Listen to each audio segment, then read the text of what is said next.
ప్రభునందు ప్రియమైన విశ్వాసులారా, ప్రభు అయిన యేసు నామమున మీకు సాయంకాలపు వందనాలు తెలియజేస్తున్నాను. ఈరోజు మనము ఒక ప్రత్యేకమైనటువంటి ఆ, ఒక మాటను మనం ధ్యానం చేయబోతున్నాం. లెవియాథాన్ లెవియాథాన్ అనేటువంటి అంశం పైన మనము ధ్యానం ఉంటుంది. లేవియాథాన్ దాన్ని తెలుగులో మకరము అని బైబిల్లో రాయబడి ఉంది, కానీ అయితే ఈ డిక్షనరీ అర్థము ఒక సముద్ర రాక్షసుడు. లేవియాథాన్ అంటే సముద్ర రాక్షసుడు. తెలుగులో అది లేవియాథాన్ అని లేదు, కానీ మకరం అని రాయబడింది. యెషయా గ్రంథము 27వ అధ్యాయము 1వ వచనాన్ని మనం చూస్తే, ఆ దినమున యెహోవా గట్టిదై గొప్ప దైవ బలమైన తన ఖడ్గము పట్టుకొనును, తీవ్ర సర్పమైన మకరమును, వంకర సర్పమైన మకరమును ఆయన దండించును, సముద్రము మీదనున్న మకరమును సంహరించును. అదే ఇంగ్లీష్లో ఏముందంటే, in that day the Lord will punish with his sword, his fierce great and powerful sword, Leviathan the gliding serpent. ఆదికాండములో ఏదైనా వనములో చూసినటువంటి సర్పమే వేరొక రూపం అన్నమాట. ఇది లేవియాథాన్ గ్లైడింగ్ సర్పెంట్ అంటే తీవ్ర సర్పము, తీవ్ర సర్పమైన మకరము. లెవిథాన్ ఈజ్ ద కాయిలింగ్ సర్పెంట్ అంటే ఇది కాయిల్ అంటే ఇలాగా వంకర టెంకరగా తోక చుట్టుకున్నటువంటి సర్పం అది. He will slay the monster of the sea, సముద్రపు మానస్టర్ అంటే రాక్షసుడును ఆయన చంపేస్తాడు. అది యాక్చువల్గా యెషయా గ్రంథంలో డెలివరెన్స్ ఆఫ్ ఇస్రాయేల్ గురించి ఇది రాయబడింది, కానీ ఇది రెండవ రాకడలో ప్రభువు సాతాన్ని పనిష్ చేయడానికి మనము దీన్ని అనువర్తించవచ్చు. సాతాను ఏ విధంగా ఆయన నాశనం చేస్తాడు, తీవ్రమైనటువంటి ఈ వంకర టెంకర సర్పాన్ని, సముద్రంలో ఉన్నటువంటి సముద్ర రాక్షసుడిని ఆయన ఏ విధంగా సంహరిస్తాడో మనకు రెండవ రాకడ కాలంలో సాతాను 1000 ఏండ్ల పాలన తర్వాత ఆయన దాన్ని సంహరించి నరకానికి పంపించేస్తాడు. దానికి మనము ఈ వాక్యాల్ని అనువర్తించవచ్చు. అయితే ఈ మకరం గురించి ఎందుకు మనం మాట్లాడుతున్నాం, లేవియాథాన్ గురించి అంటే, యోబు 41వ అధ్యాయం అంతా కూడా దీని గురించే రాయబడింది.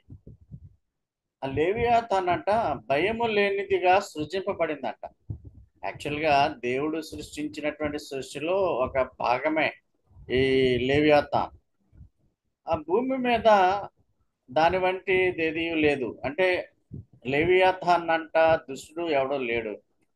34వ వచనంలో మనం చూస్తే, దానికి గర్వం ఎక్కువ, గర్వించే పిల్లలందరికీ అది రాజు. అంటే గర్విష్ఠులు పడిపోవటకు ముందు గర్వము నడుచును అనేటువంటి మాట గర్విష్ఠులకు సంబంధించింది.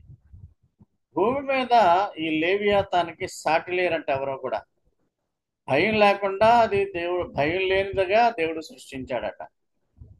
అతను ప్రతి ఉన్నతమైన దానిని చూస్తాడు.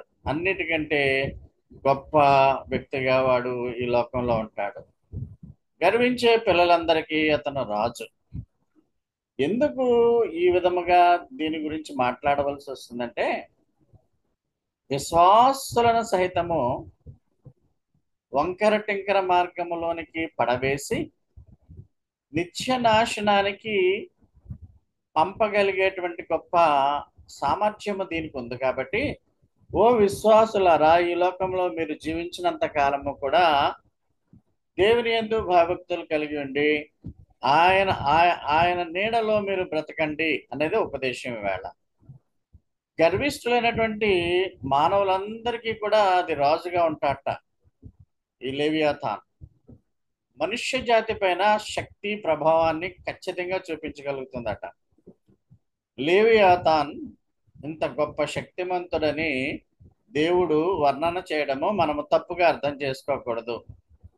అంత బలమైనటువంటి లేవియాతాన్నే పడగొట్టి చంపగలిగినటువంటి దేవాది దేవుడు యేసుప్రభువు మనతో ఉన్నాడు. కాబట్టి ఆ వాస్తవికతను మనము గ్రహించాలి. మనము కాదు చేసేది యుద్ధము, మన ద్వారా ఏది జరగదు, కానీ మన పక్షముగా యుద్ధమాడేవాడు ఆయనే. యుద్ధము యెహోవాదే. అది కాకుండా మనుష్య శక్తి చేత మనము ఈ దురాత్మలను, దుష్ట శక్తులను, ఈ లోకములో ఉన్నటువంటి వాటిని మనము జయించలేము, కానీ ఆత్మశక్తి ద్వారా చేయగలుగుతాము. గిడియోన్ కదా మనము లాస్ట్ వీక్ సండే చూసాం. 32,000 మంది సైనికులను 130,000 మంది మిద్యానీయుల మీదకి దాడికి వెళ్ళాలని ప్రయత్నిస్తే అంత వద్దని 300 మందిని చేసేసాడు. ఎందుకంటే ఎక్కువ మందితో యుద్ధము నెగ్గితే అది మనుష్య గర్వానికి దారితీస్తుందేమని తక్కువ మందితో లక్షలాది మందిని, 130,000 మందిని సంహరించాడు. అందుకనే దేవుడు మన పక్షముగా ఆత్మశక్తి చేత నాశనం చేయగలిగేవాడు. What is the Leviathan? బైబిల్లో యాక్చువల్గా దీనిని డ్రాగాన్ అని కూడా అంటారు. డ్రాగాన్ అంటే పెద్ద వంకర టింకర కలిగినటువంటి పాము. What is the Leviathan? లేవియాథాన్లో ఆల్రెడీ మనం చూస్తాము. యెషయా గ్రంథంలోను, యోబు గ్రంథంలోను వాడు ఎలాంటి వాడు అనేది చూసేసాం. కీర్తనలో కూడా లేవియాథాన్ గురించి రాయబడింది.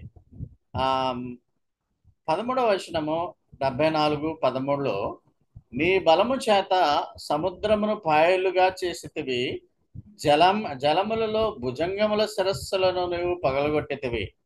ఇక్కడ భుజంగాలు కూడా అంటే, భుజంగాలు అంటే ఏంటంటే మాన్స్టర్స్, రాక్షసులు అన్నమాట. సముద్రపు రాక్షసుల శిరస్సును పగలగొట్టే గొప్ప దేవా అని ఇక్కడ మనం అర్థం చేసుకోవాలి. 14వ వచనం, మకరం యొక్క శిరస్సును, మకరం అంటే మళ్ళా ఇంగ్లీష్లో చూసుకోండి, who crushed the heads of లేవియాథాన్.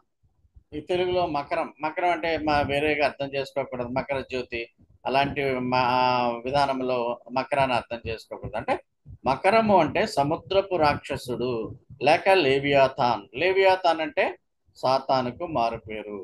ఆ సాతాను యొక్క శిరస్సును మొక్క చెక్కలుగా చేసేటువంటి గొప్ప దేవుడు మన దేవుడు, గొప్ప బలాఢ్యుడు. బైబిల్లోనే ఈ క్రీచర్ మనకు కనిపిస్తూ ఉంటుంది. ఇది నిజంగా సముద్రాలలో ఈ లేవియాథాన్లు ఉన్నాయా లేదా అన్నది మనకు తెలియదు, కానీ ఇది ఒక గొప్ప సముద్ర రాక్షసుడుగా ఉండి భయంకరమైనటువంటి బలం కలిగి ఉంటుంది. అదే విధముగా వంకర టింకరగా శరీరం ఉంటుంది. ఇది బైబిల్కి వ్యతిరేకమైనటువంటి బోధ చేస్తుంది. బైబిల్లో సత్యాలకు వ్యతిరేకంగా ఇది పనిచేస్తుంది. ఈ దేవుని యొక్క రాజ్యాన్ని భూమి మీద ఏదో విధంగా సర్వనాశనం చేయాలనుకుంటుంది.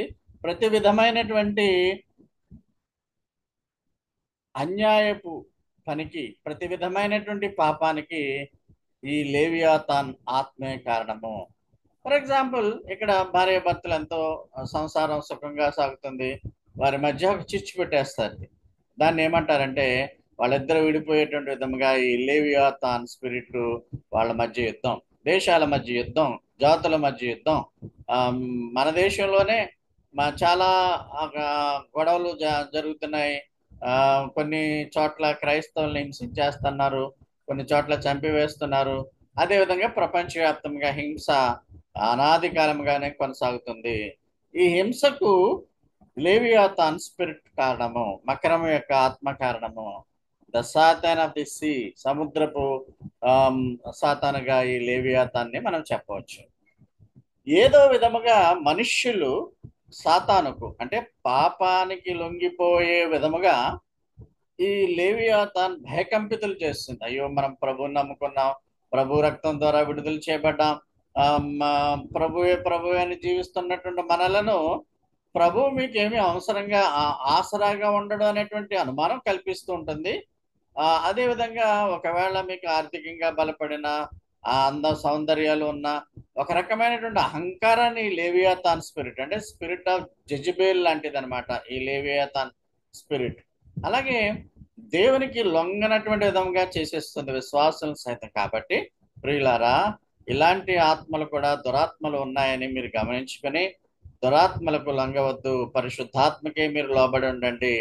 ఇవి ఈ లేవియాతాను యొక్క ఆత్మను కలిగిన, అంటే సాతాను ఆత్మ లేక దురాత్మను కలిగినటువంటి వారు దేవుని మాటకు లోబడరు, దేవుని వాక్యానికి లోబడరు, దేవుని యొక్క ప్రసంగాలకు కూడా వాళ్ళు ఇష్టపడరు. దేవుని మాటలకు లొంగకుండా ఉండేటువంటి విధముగా ఈ యొక్క స్పిరిట్ ఆత్మ పనిచేస్తుంది. కాబట్టి బహుబరాక్ జాగ్రత్తగా ఉండమని చెప్తున్నాడు.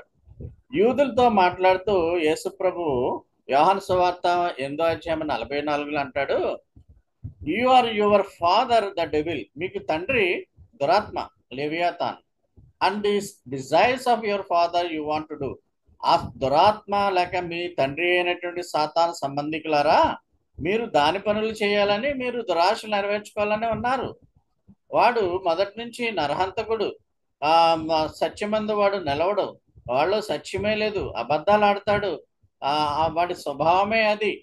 కనుక ప్రియులారా, ఇలాంటి క్వాలిటీస్ మనకుంటే అబద్ధాలు ఆడటము, అబద్ధాలు ఆడే స్వభావము, సత్యాన్ని తిరస్కరించటము, ఎప్పుడు కూడా డిఫరెంట్గా థింక్ చేస్తూ, ఎప్పుడు డిఫరెంట్గా సత్యానికి వ్యతిరేకంగా మాట్లాడేవాళ్ళు, సత్యానికి వ్యతిరేకంగా వాళ్ళు జీవితాలు నడిపించుకునే వాళ్ళు, గర్విష్ఠులు, గర్వాంధులుగా క్రైస్తవులు ఉండకూడదు. జాగ్రత్తగా ఉండాలి ప్రతి ఒక్కళ్ళు కూడా. యూదులతో అంటున్నాడు అనమాట, మీరు మీరు మీ తండ్రి అయిన యెహోవా అంటున్నారు, కానీ మీరు యెహోవా మీకు తండ్రి కాదు, మీరు మీ తండ్రి వేరు, అపవాది సంబంధికులు, అపవాది దురాశలు నెరవేర్చాలని ఉంటున్నారు, కానీ ముసుగులో ఉంటున్నారు. మీరంతా కూడా యెహోవా దేవుని ముసుగులో లేవియాతాను యొక్క పనులు, దురాశలు నెరవేర్చుకోవాలనుకుంటున్నారు. మనం కూడా అలా ఉంటున్నామేమో ఒకసారి ఆలోచిద్దాం ప్రియమైన వాళ్ళారా. దేవుడు సాతాను సృష్టించాడు, కానీ పరలోకములో ఒక శక్తివంతమైనటువంటి దూతగా దేవుడు సృష్టించాడు. అయితే దాన్ని అతను ఉపయోగించుకోలేకపోయాడు. ఉదాహరణకు యేసు ప్రభు యొక్క 12 మంది శిష్యులలో ఇస్కరియోతు యూదా యేసుతో పాటు 3.5 ఏళ్ళు అతను పరిచర్య చేశాడు. యేసు ప్రభు యొక్క మినిస్ట్రీలో పాల్గొనేవాడు, బల్ల దగ్గరికి చేరేవాడు, ప్రభురాత్రి సంస్కారం తీసుకునేవాడు. Everything he has done according to the word of God in the beginning. అయితే హఠాత్తుగా ఎప్పుడైతే ధనాపేక్ష సమస్తమైన కీడులకు మూలములాగా ధనాపేక్ష ఎలాగైతే మనసులోకి వచ్చిందో అప్పటి నుంచి వాడు దుర్మార్గుడిగా మారిపోయాడు. అదే రీతిలో ఈ యొక్క సాతాను కూడా ఒకప్పుడు మంచివాడే. దేవుని దగ్గర ఒక గ్రూప్ ఆఫ్ ఏంజల్స్ ని సంగీతము, దేవుని దగ్గర సంగీత సారథ్యం చేసేవాడు అనేటువంటి ఒక వాదన ఉంది. అయితే ప్రధాన దూత కాదా అన్నది తెలియదు, కానీ మిఖాయేలు, గాబ్రియేలు వాళ్ళంతా కూడా ఆర్కేంజల్స్ అంటారు. అలాంటి వాడుగా ఈ లూసిఫర్ ఉన్నాడు, సాతాను ఉన్నాడు అంటారు కొంతమంది, లేదంటారు. మనకి ఆ డిబేట్ అనవసరం. కానీ ఒక ప్రధాన దూత, ఈ ప్రధాన దూత పైనుంచి వాడికి ఒక గర్వము పెరిగిపోయింది కనుక పరలోకము నుండి వాడు విసిరివేయబడ్డాడు. వాడితో పాటు దూతలు ఫాలెన్ ఏంజల్స్ అంటారు, పడిపోయినటువంటి దూతలతో పాటు. ఇప్పుడు సాతాను ఎక్కడ ఉన్నాడంటే పరలోక రాజ్యంలో లేడు, భూమి మీదకి వాడిని తోస్తారు. అయితే ఆదాము అవ్వలు సృష్టించక పూర్వమే ఇది జరిగింది, వాళ్ళు గెంటివేయబడ్డాం. కనుక దేవుని యొక్క సృష్టి అయినటువంటి మానవుడిని ఏదో విధంగా నాశనం చేద్దామని ఆదాము అవ్వల్ని ఈ లేవియాతాన్ సర్పరూపంలో అక్కడ పడగొట్టేశాడు. అక్కడి నుంచి ఈ లేవియాతాన్ మనుష్య జాతిలో పాపము ప్రవేశపెట్టి దేవుని పైన ధిక్కారం జరిగే విధంగా చేస్తున్నాడు. ఒకప్పుడు మంచివాడే, అయితే ఏముంది, పైనుంచి పడవేయబడి ఈ భూమి మీద ప్రస్తుతము దురాత్మలతో ఉన్నాడని బైబిల్ చెప్తుంది. హెస్కేల్ గ్రంథంలో మనం చూస్తే ఈ సాతాను గురించి లేక లేవియాతాను గురించి రాయబడినటువంటి మాటలు చూస్తే 15వ వచనంలో 28-15లో, నియమింపబడిన దినము మొదలుకొని పాపము నీ యందు కనబడి వరకు ప్రవర్తన విషయంలో నీ యథార్థవంతుడిగా ఉంటివి. అంటే ఈ లేవియాతాన్ లేక సాతాను లేక లూసిఫర్, ఈ ఈ మాటలకు సంబంధించినటువంటి వ్యక్తి పాపము ప్రవేశించే వరకు కూడా ప్రవర్తనలో యథార్థవంతుడిగా ఉన్నాడంట. సేమ్ ఇస్కరియోతు యోధ. అంటే ఇస్కరియోతు యోధ 30 వెండి నాణాలకు యేసుప్రభు అని అమ్మివేశాడు. అదే విధముగా ఇస్కరియోతు యోధ దగ్గర డబ్బు సంచి ఉండేది. మినిస్ట్రీ చేయడానికి అవసరతలకు డబ్బు ఇచ్చే ఆ డబ్బుని తన సంచిలో యేసుప్రభు వేస్తా ఉండేవాడు. వాడు దానిలోది దొంగిలించడం మొదలు పెట్టాడు. అంటే he has the Leviathan spirit. దేవుని ధనాన్ని దొంగిలించే వారికి ఇదే స్పిరిట్ ఉంటుంది. ఇప్పుడు చాలా చోట్ల అరటిపళ్ళు ప్రసాదాలుగా ఇస్తున్నారు. అలాగే రొట్టె ద్రాక్షసాలు తాగితే మీరు అస్వస్థత పొందుతారని చెబుతున్నారు. మనుషులను గలిబిలి చేసేసి క్రైస్తవ్యాన్ని అమ్మకం చేసేసేటువంటి బోధకుల వైపే వేలాది మంది క్రైస్తవులు వెళ్తున్నారు. వాళ్ళు పరిపూర్ణమైన సత్యంలో ఉన్నవారు కాదు. వాళ్ళ కొరకు కూడా మనం ప్రార్థన చేయాలి. ఈ విధముగా క్రైస్తవ్యాన్ని వ్యాపారంగా చేసుకుని మినిస్ట్రీ చేస్తున్నటువంటి సేవకులకు తప్పనిసరిగా దేవుడు బుద్ధి చెప్తాడు. తీర్పులోకి వాళ్ళు తీసుకురాబడతారు. వాళ్ళందరూ ఏంటంటే instead of following the Holy Spirit, they are following the Leviathan spirit. అంటే క్రైస్తవ్యము ముసుగులో వ్యాపారం, క్రైస్తవ్యము ముసుగులో పరిశుద్ధాత్మ ముసుగులో దురాత్మ చేసే పనులను మనం పసిగట్టే విధంగా ఉండాలి. వీడు ఒకప్పుడు మంచివాడే, కానీ వీళ్ళలో గర్వం ప్రవేశించింది. నేనెందుకు దేవుని కంటే గొప్పవాడిగా ఉండకూడదు అనేటువంటి విధంగా వాడికి ఆ దురాశ ప్రవేశించింది. ఎస్కేల్ గ్రంథం 28వ అధ్యాయం 14-17 వచనము చూసుకోండి.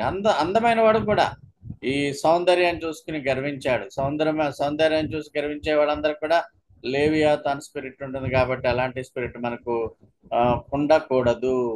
లూసిఫర్ అనేటువంటి పేరు బైబిల్లో ఒకసారి మాత్రమే కనిపిస్తుంది. అది కూడా తెలుగులో ఉండదు, ఇంగ్లీష్లోనే ఉంటుంది. యెషయా 14:12 లూసిఫర్ సాతాను ఒకటే అనేది చాలా కరెక్ట్ అయినటువంటి విషయము. ఇక్కడ మనం చూసినట్లయితే లూసిఫర్ గురించి మనము కూడా చూడవచ్చు.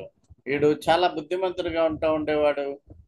అయితే సౌందర్యము బట్టి లేక దేవుని కంటే గొప్పవాడిగా ఉండాలనేటువంటి దురాశ రావడం బట్టి యుద్ధములో నుంచి పైనుంచి కిందకి తోసివేయబడ్డాడు దేవుని చేత. ప్రకటన గ్రంథం 12వ అధ్యాయం 9వ వచనంలో ఇక్కడ ఏమన్నాడంటే, మహాఘట సర్పము పడద్రోయబడెను. ఆది సర్పం అదే లేవియాథాన్. భూమి మీద ఉంది ఇప్పుడు. దాని దూతలు కూడా దాంతో పడవేయబడ్డారు.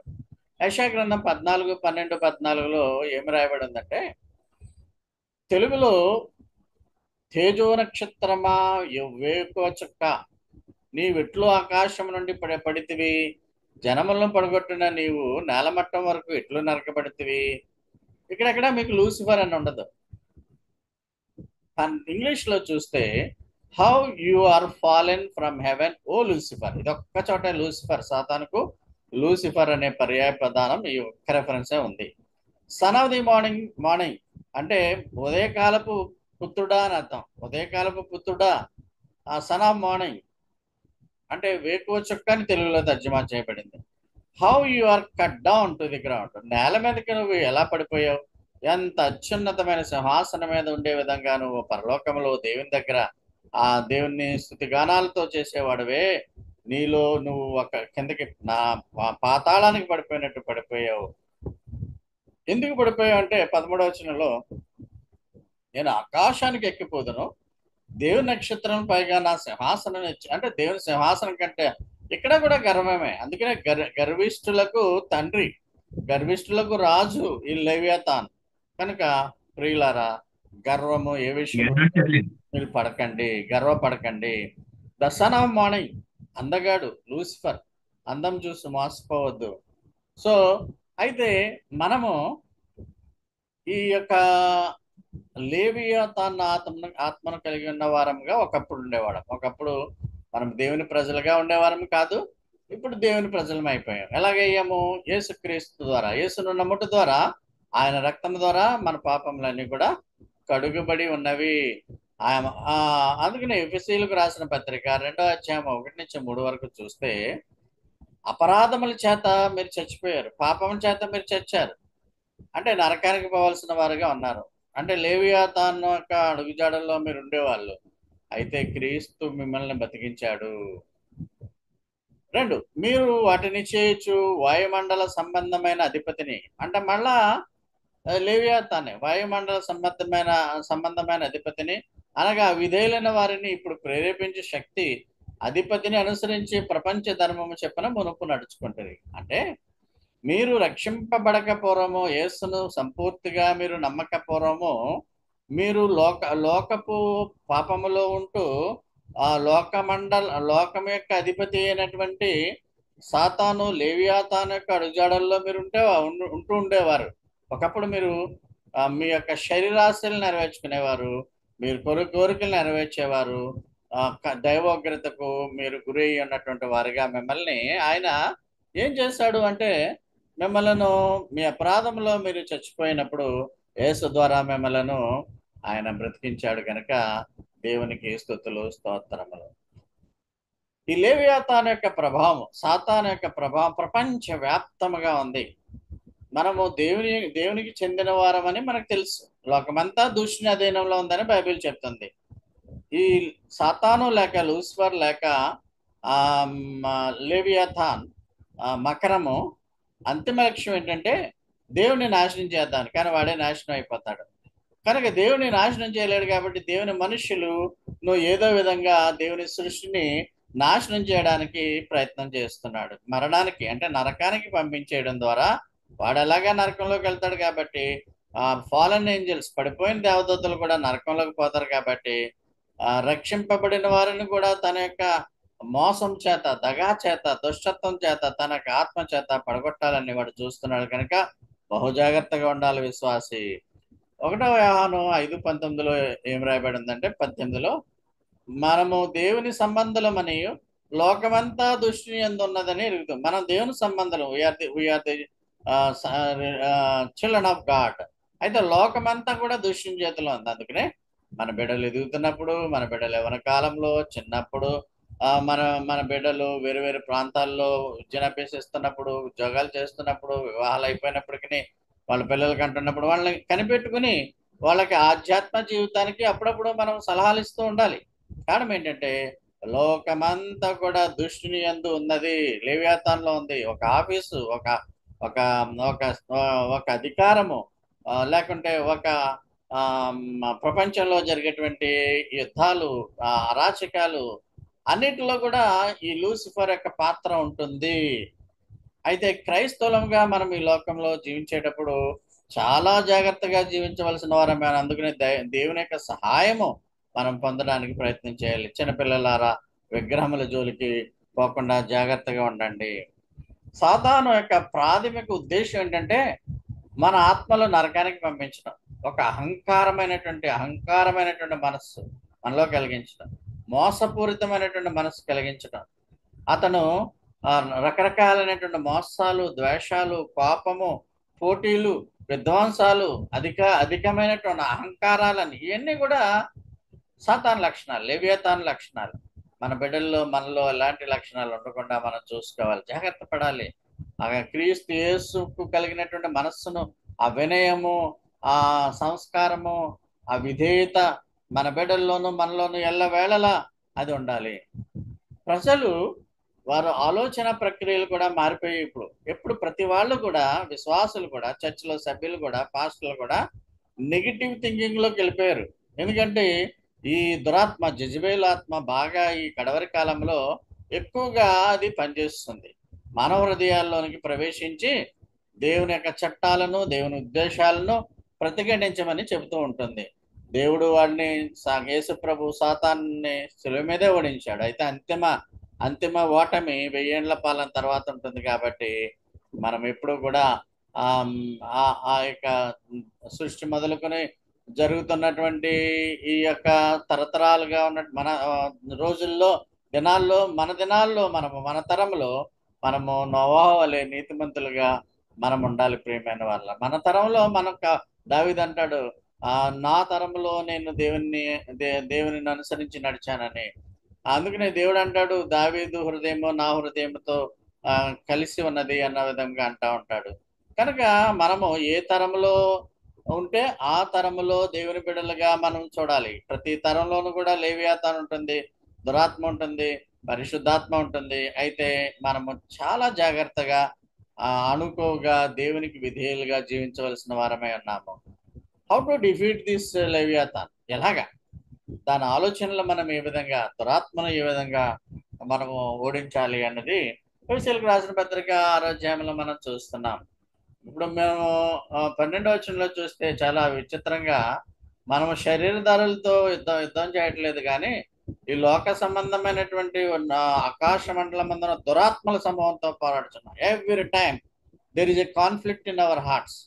దురాత్మ, పరిశుద్ధాత్మ, దురాత్మ, పరిశుద్ధాత్మ.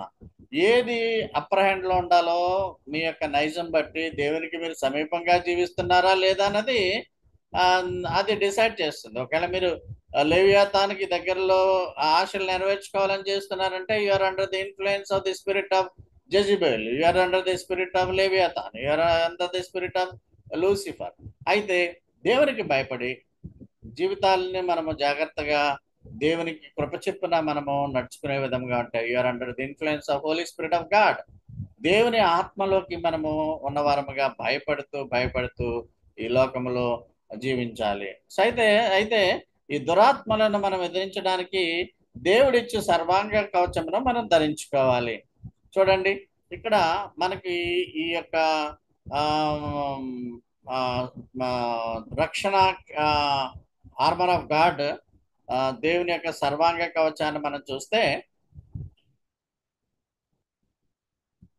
6 పాయింట్స్ మనం చూడవచ్చు. అంటే helmet of salvation, breast plate of righteousness, shield of faith, shoes of the gospel of piece, belt of truth, sword of the spirit. ఇలాగ మనము స్టడీ చేసాం. అయితే ఇప్పుడు ఇంకొక రకంగా మీకు దీన్ని వివరిస్తాను. ఆర్మర్ ఆఫ్ ది గాడ్లో దేవుని ఆత్మ ఉండాలి, దేవుడిచ్చిన రక్షణ మనం కలిగి ఉండాలి, దేవుడిచ్చిన నీతిని కలిగి ఉండాలి, దేవుడిచ్చినటువంటి శ్వాసాన్ని, యేసు పట్ల ప్రగాఢమైనటువంటి శ్వాసాన్ని కలిగి ఉండాలి, సత్యంలో జీవించాలి. సత్యం అంటే యేసే. శాంతి, సమాధానంగా ఉండాలి. ఎప్పుడు ఇంట్లో గొడవలు, బిడ్డలకి తల్లిదండ్రులకి గొడవలు, భార్య భర్తలకు గొడవలు, ఇవన్నీ కూడా దురాత్మ చేసే పనులు. ఏదో విధంగా లేవియాతాన్ స్పిరిట్ కుటుంబాల్లో, సంఘాలలో శాంతి లేకుండా ఏదో విధంగా డివిజన్ తీసుకొద్దామని చూస్తూ ఉంటుంది. అది మనం గమనించుకుంటూ మనం తగ్గే చోట తగ్గిపోవాలి, దేవుని దగ్గర ఎక్కువ వినపం చేసే చోట ఎక్కువగా మనం ప్రార్థిస్తూ ఉండాలి. చూడండి, దర్ ఆర్ 6 పాయింట్స్. పరిశుద్ధాత్మ ధరించుకోవాలి, దేవుని యొక్క రక్షణ, యేసు ద్వారా పొందిన రక్షణ మనం కలిగి ఉండాలి, నీతిని కలిగి ఉండాలి. రోమా 5:9 ఎక్కువ చెప్తాను కదా మీకు. 5:9 ఏముందంటే, యేసుక్రీస్తు రక్తం ద్వారా మీరు నీతిమంతులుగా తీర్చబడి ఉన్నారు. విశ్వాసము, మీరు శ్వాసం ద్వారా కృపచేత మాత్రం రక్షింపబడి ఉన్నారు. సత్యము, మనం సత్యమునందు నిలవాలి. శాంతి, యేసు ఇచ్చు సమాధానము ఈ లోకము ఇవ్వదు కాబట్టి యేసును మనం కలిగి ఉండాలి. ఈ విధంగా ఈ ఆర్మర్ ఆఫ్ ది గాడ్ లో ఉన్నటువంటి 6 పాయింట్స్ 6 విడివిడిగా మనము వీటి మీదే మనము కాన్సన్ట్రేషన్ చేసాము ఈరోజు. ఇంకా కావాలంటే మామూలుగా ఇలా రక్షణ చేస్తా మీకు అంతా వచ్చు. నీతి అని మైమరుపు, మైమరుపు అంటే అది బ్రెస్ట్ ప్లేట్ అంటే ఛాతీ దగ్గర ఉండేటువంటి ఆ యొక్క కవచం అనమాట. సత్యమైన దట్టి అంటే బెల్ట్ అనమాట. దట్టి అంటే బెల్ట్. దేవుని వాక్యమైన ఖడ్గము, దేవుని వాక్యమైన ఆత్మ ఖడ్గం. అంటే ఇక్కడ ఆత్మ అంటే పరిశుద్ధాత్మ, దేవుని వాక్యంతో పోల్చాడు. ఆ ఆత్మ ఖడ్గం ధరించుకోమంటున్నాడు. డాలు, విశ్వాసం అనే డాలు అంటున్నాడు. ఆ చెప్పులు, సమాధాన సువార్త వలన సిద్ధ మనస్సును మీరు చెప్పులు జోడుగా కలిగి ఉండండి అంటున్నాడు. పూర్ణమైన పట్టుదలతో విజ్ఞాపన చేయొచ్చు, మెలకుగా ఉండండి. ఇంతకీ చెప్పేది ఏంటంటే, which is good, which is bad. దేవుడు మనకు అనుగ్రహించినటువంటి రక్షణను మనం కడవరకు కొనసాగించాలి. అంటే మనము రక్షణ పొందిపోయాం కదా అంటే కుదరదు. It is a continuous process. Sanctification అంటే పరిశుద్ధీకరింపబడడం అనేది కంటిన్యూస్గా జరుగుతుంది. రక్షణ ఒకసారే పొందుతాము, విమోచన ఒకసారే పొందుతాము, అటోన్మెంట్, పాప ప్రాయశ్చిత్తము, పాపరిహారము కూడా సిలువ మ్రాను మీద వేలాడబడినటువంటి యేసయ్య వల్ల మనకు గిఫ్ట్ గా వస్తుంది. అయితే వీటన్నిటి వల్ల వచ్చే గిఫ్ట్ శాంటిఫికేషన్, పరిశుద్ధీకరణ కంటిన్యూస్ గా జరగాలి. గ్లోరిఫికేషన్ అయ్యే వరకు లేక ర్యాప్చర్ అయ్యే వరకు కూడా మానవ జీవితంలో జరగాలి. కాబట్టి వీటిని ఎప్పుడు కూడా మనం కోల్పోకూడదు. పరిశుద్ధాత్మను కోల్పోకూడదు. అంటే దేవుని వాక్యాన్ని చదువుతూ ఉండాలి. రక్షణ, దేవుడిచ్చిన రక్షణను మనం కోల్పోకుండా జాగ్రత్తగా బ్రతుకులు, మనము దేవుని వెలుగులో దేవుని నీడలో నడవాలి. నీతిగా ఉండాలి. విశ్వాసం అంటే యేసు ఇచ్చినటువంటి యేసునందు కలిగి ఉన్నటువంటి విశ్వాసము, సత్యము, శాంతి. ఇలాగ విడిగా మీకు 6 పాయింట్స్ కింద పెట్టాను. Spirit, salvation, righteousness, faith, truth, peace. ఇవన్నీ మీకు these are the basic things for the Christianity. కాబట్టి ప్రియులారా, అపవాది లేవియాతాన్ లాగా, మకరం లాగా పెద్ద వంకర టెంకర తిరిగిపోయి చైనీస్ డ్రాగన్ లాగా ఉన్నప్పటికీ that will be destroyed by our God, not us. అందుకనే దేవుని ఆత్మను మనం కలిగిన వారముగా, ఆత్మ ద్వారా కార్యాలు చేయడానికి దేవుడిచ్చే సర్వాంగ కవచాన్ని మనం ధరించుకోవలసి ఉంది.